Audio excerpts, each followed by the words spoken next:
bagaimana menjadikan rumah sebagai bi'ah, sebagai lingkungan.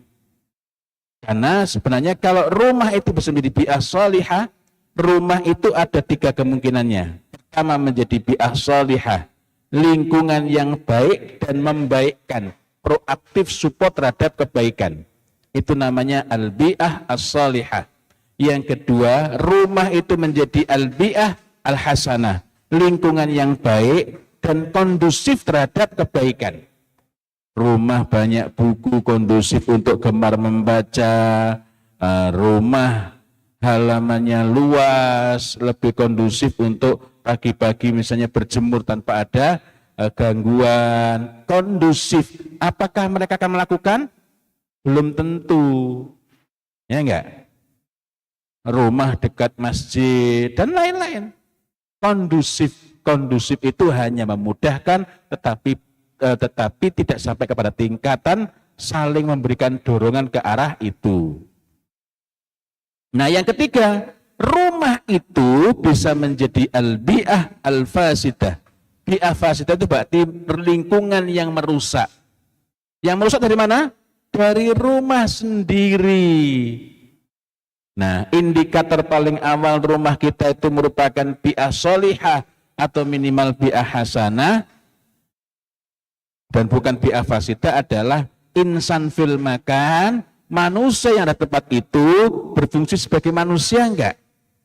Indikator paling awal manusia di tempat itu insan fil makan berfungsi sebagai manusia ialah apabila interaksinya baik dan interaksinya kuat dan baik.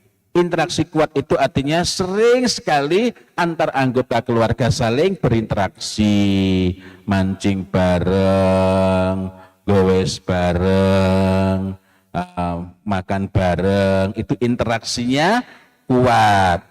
Tapi apakah interaksi yang kuat mesti baik? Belum tentu. Teplek bareng, gitu ya. Godain orang bareng, itu berarti interaksinya kuat dan tidak baik.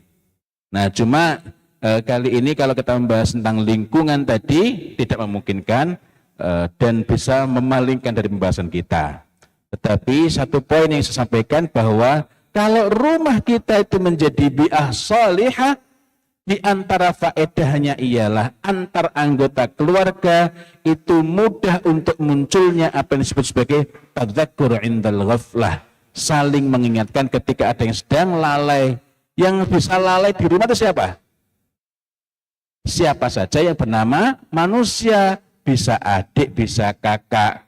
Kalau adik itu berarti yang mengingatkan kakaknya. Kalau kakak berarti yang mengingatkan adiknya. Bisa anak berarti yang mengingatkan orang tua. Bisa orang tua berarti yang mengingatkan anaknya. Bisa suami, bisa istri, antar anggota keluarga itu sangat berpeluang untuk lalai. Shahah indal khata', mengoreksi ketika ada yang sedang salah. Hari ini banyak muncul masalah, ngingetin anak-anaknya marah, itu berarti petanda rumahnya bukan bi'ah sholihah.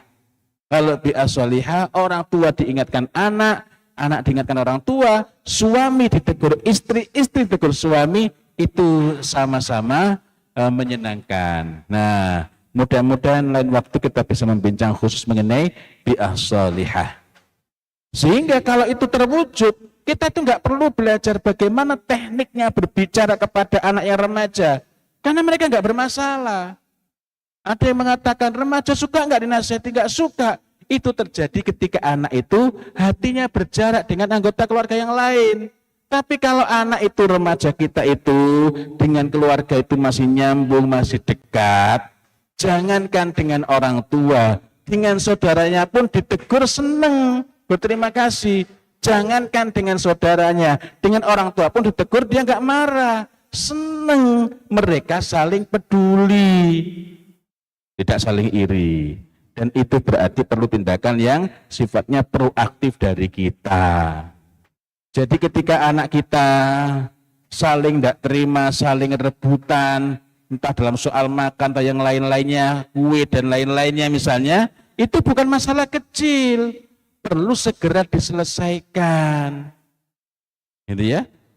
Nah, hari ini salah satu masalah di kalangan kita itu ialah mudah ikut-ikutan.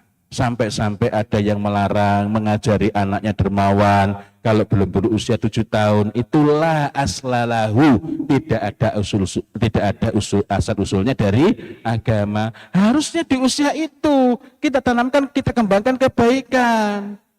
Kalau mereka itu peduli dengan kebaikan, maka anak itu akan mudah untuk diingatkan. Rumusnya sederhana. Wal asr innal insana lafi khusr illal ladzina amanu wa amilus solihah. Kalau dua hal ini ada, mereka ini akan mudah diajak melangkah ke bagian berikutnya. Tawassul bil haq wa tawassul bis sabr wa tawassul bil marhamah. Ya. Lalu berikutnya lagi, mengapa muncul kejahatan?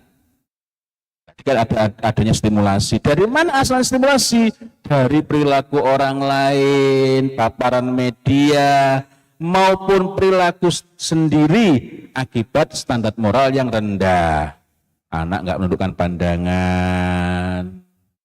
Awalnya mungkin cuma ngomentari bajunya orang, sibuk ngomentari bajunya orang itu, andaikan perempuannya tidak menutup andaikan itu nutup aurat dengan sempurna, sibuk. Kok yo nggak pantas banget kerudungnya orangnya gamisnya kuning misalnya atau gamisnya hijau misalnya. Ngomentari dengan hal-hal yang sepele-sepele itu namanya saf-saf. Orang yang sibuk dengan saf-saf akibatnya dua. Himmahnya rendah. Himmah itu semacam motivasi dan hawa nafsunya cenderung melambung tinggi. Tapi kalau orang itu, anak itu himmahnya tinggi, jiwanya khusyuk, dia fokus terhadap kebaikan.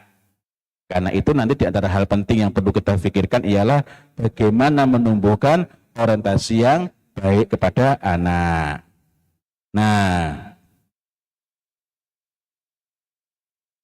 jadi ketika standar moralnya rendah, maka akan mudah terjerumus lebih jauh. Lalu mengapa kejahatan meluas? Karena tidak ada tindakan yang beri efek jera. Dalam agama, homoseks itu hukumannya mati. Ya. Baik pelaku maupun rekannya. Maksudnya ini yang mensodomi maupun yang disodomi. Bagaimana dengan korban itu berbeda pembahasannya ya? Berbeda. Kemudian ketika tidak ada efek jera, hukumannya ringan, dan pemberitaan menyibukkan diri pada proses terjadinya kejahatan, maka pemberitaan semacam itu juga memberi stimulasi kepada kejahatan, bukan kepada keburukannya.